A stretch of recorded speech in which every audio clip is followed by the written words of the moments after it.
Madam, આ વમન કર્મ શું છે? વમન કર્મ છે ને પંચકર્મનું પહેલું કર્મ છે. વમન એટલે ઉલટી. આ કર્મની અંદર પેશન્ટને ઉલટી કરાવીને દોષોની શુદ્ધિ કરીએ છીએ.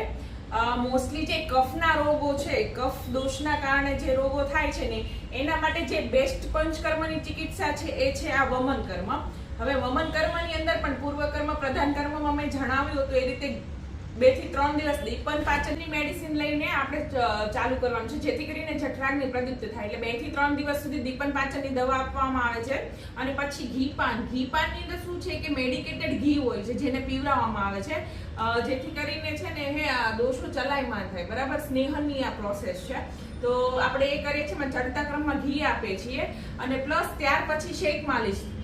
તો એક દિવસ શેક માલિશ હોય છે વમન કર્મની અંદર, અને પછી મેઇન પ્રોસિજર હોય છે જેમાં પેશન્ટને મેડિકેટેડ ઔષધિઓ પીવડાવીને ઉલટી કરાવીએ છીએ. બરાબર, અને એના દ્વારા આપણે કફ દોષની શુદ્ધિ કરીએ છીએ.